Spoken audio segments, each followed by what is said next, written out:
Bab waqtul jumu'ati idha zalat ash-shams. The time of Jumu'ah prayer is when the sun starts to decline. Zalat is from zawal. And what does zawal mean? The declining. Okay?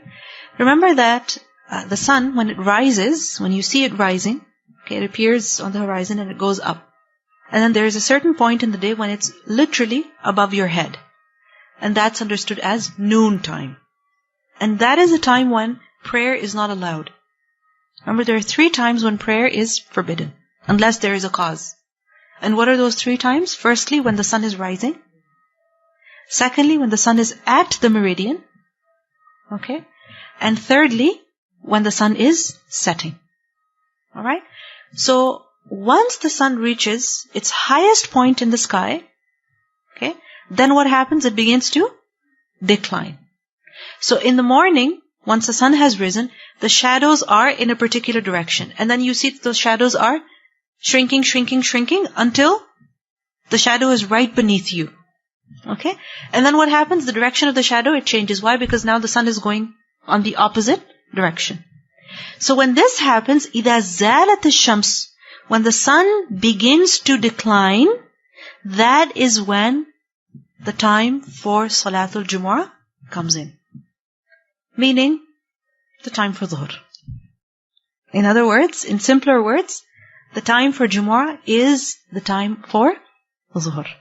وَكَذَلِكَ يُرْوَى. And this is how it was reported عن عمر, from Umar, وعلي, and Ali, والنعمان ibn Bashir, وعمر ibn حريث رضي الله عنهم. Meaning all of these companions, this is what they reported. That this is when the Prophet ﷺ performed Jumu'ah, and this is when the time for Jumu'ah enters. حدثنا عبدان قال أخبرنا عبد الله قال أخبرنا يحيى بن سعيد أنه سأل عمرة عن الغسل. Said that Amra was asked about ghusl, about taking a bath, when يوم الجمعة, on the day of Friday. فقالت, so she said, قالت عائشة رضي الله عنها, she said, Aisha رضي الله عنها said to her, كان الناس, the people would be مهنة أنفسهم. Mahanata, this is a plural of mahin. Just as the word katabah is a plural of katib. Okay? Katib, katabah. You understand? Katib, katabah. So likewise, mahin, mahana. Who is katib? One who writes. A scribe. Katib, katabah, and mahin, mahana. Okay. Now, who is mahin? Who is mahin? We learn from a hadith, the Prophet ﷺ used to be fi mihnati ahlihi. He would be in the service of his family, working for his family, meaning helping them out at home, doing chores for them. Okay? So, mahanata anfusihim, meaning the people would be serving themselves, doing their work, doing their stuff. When is it that you do your work? Your work. Whether it's, you're working at a particular place for yourself, making money, okay, or you're studying. Why? Because you are gaining knowledge for yourself, or you're at home cleaning or cooking. All of this, generally, work time is which time? Evening? Daytime. Right? Once you wake up in the morning, then you get to work. Whether it is at home or at a particular place, you're studying, you're teaching, whatever you're doing. So, people would be doing their work. وَكَانُوا, and they used to, إِذَا رَاحُوا إِلَى الْجُمُعَةِ, when they would go for Jumu'ah, رَاحُوا فِي هَيْئَتِهِمْ, they would go in their state. Meaning as they were. And imagine if a person is outside working in front of an oven, or a woman is cleaning her home, or a man is cutting trees, or he is milking his animals. As they were, they would go for Jumu'ah. فَقِيلَ لَهُمْ, so it was said to them, لَوْ اغْتَسَلْتُمْ, if only you take a ghusl. Meaning, why don't you? Please take a ghusl. Come to the masjid fresh. So, from this statement of Aisha radiallahu anha, what do we learn? That the people, they would come for Jumu'ah, when? In the daytime. So, the time for Jumu'ah is daytime. Okay? Now, there are a number of other things that we learn from this hadith. First of all, look at the narrator. Who's the narrator? Aisha radiallahu anha. Who is reporting from her? Amra. Who is Amra? Her student. Okay? And she is giving the hadith to who? Yahya ibn Sa'id.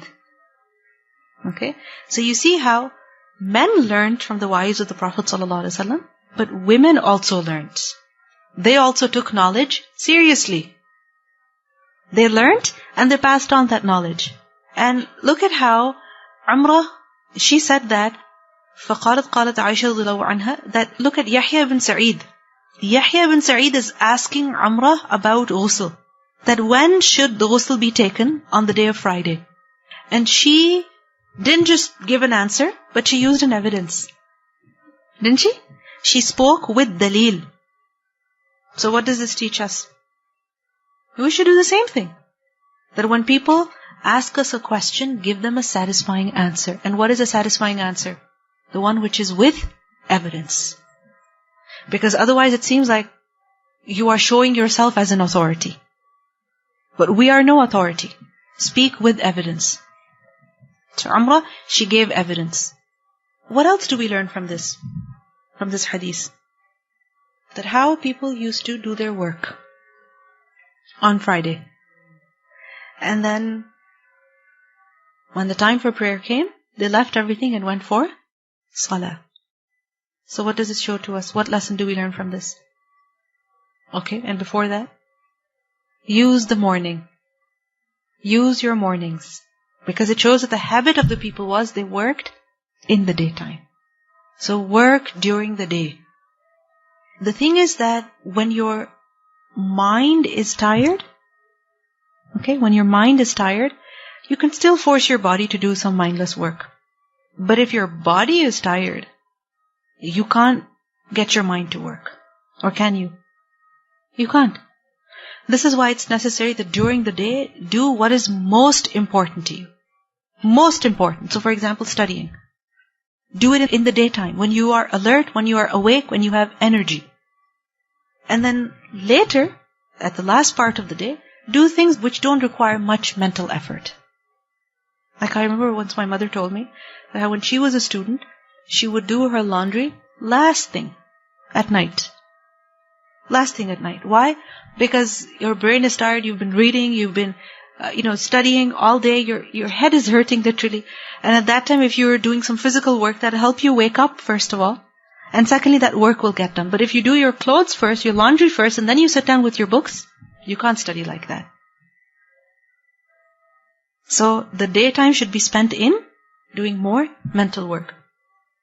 And also we learned the etiquette over here that going for Jumu'ah, what's best? That a person freshens up before doing that. حدثنا سريج بن النعمان قال حدثنا فليح بن سليمان عن عثمان بن عبد الرحمن بن عثمان التيمي عن أنس بن مالك رضي الله عنه أن النبي صلى الله عليه وسلم كان يصلي الجمعة حين تميل الشمس. He said that the Prophet صلى الله عليه وسلم used to pray Jumu'ah when?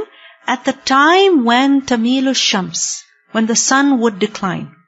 Meaning as soon as the sun began declining, meaning as soon as it just passed the meridian, immediately he would perform صلاة الجمعة.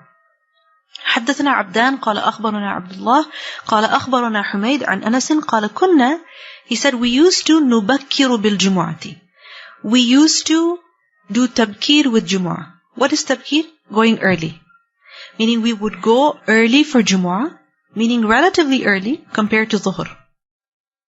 So for Zuhr they would go, but for Jumu'ah they would go earlier compared to Zuhr.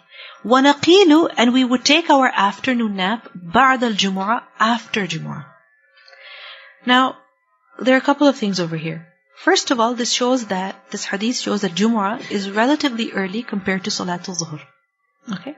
That's when it should be performed. Why? Because the day of Friday, remember that, there's a certain ibadah that you perform in the morning. And yes, you do your work. But then after Jumu'ah, what is it that you do? In the Quran, what do we learn?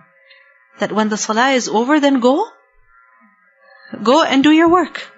So people have to go back to work. And when people have to go back to work, they better have a solid chunk before the evening. So when Jumu'ah will be performed early, compared to Zuhr, then people have a solid chunk before Jumu'ah and after Jumu'ah. The day is divided. But when Jumu'ah will be performed late, then you're neither here nor are you there. You understand? So this is the reason why Jumu'ah was performed relatively early so that people could go back to their work, to their business, to their homes, and do whatever they needed to. Also remember that the time for Jumu'ah, yes, it enters as the same time as Zuhur, but some scholars said that it is permissible to pray Jumu'ah even earlier. Okay? So some masajid, when you go to them, Jumu'ah is within the Zuhur window. Okay? And some masajid, you will notice that Jumu'ah is before Zuhur. Before Zuhur. And sometimes people object that, what is this? Why are we performing Jumu'ah early just because it suits people's work hours? Because there is permission. There is allowance to do that. If you notice the hadith over here, كَانَ يُصَلِّ الْجُمُعَةَ حِينَ تَمِيلُ الشَّمْسِ. When the sun is, starting to go down, the Prophet ﷺ is already praying Jumu'ah, which means the khutbah was before that, which means that it began before the sun started to decline. So, some scholars, for example, Imam Ahmad ibn Hanbal, Ishaq ibn Rahway, they said that it is permissible to pray before the sun passes the meridian. This is Jumu'ah, not Zuhur. They said that the time for Jumu'ah begins slightly before the time for Zuhur. And there is evidence for this. Like, for example, a hadith which is reported by Muslim, in which we learn that Ja'far ibn Muhammad, he reported from his father that Jabir ibn Abdullah said, we used to pray with the Messenger of Allah sallallahu alaihi wasallam. Then we would go back and let our camels used for carrying water rest. Meaning then we would make our camels rest. Which camels? The camels that were used for carrying water. Hassan said, I said to Ja'far, what time was that? He said, when the sun passed its zenith. So you see, they're coming back from Jumu'ah, and then the camels are being made to rest, and that was what time? When the sun passed the zenith. So which means that the salah was performed when? As the sun was at the zenith, at the meridian, or right before that.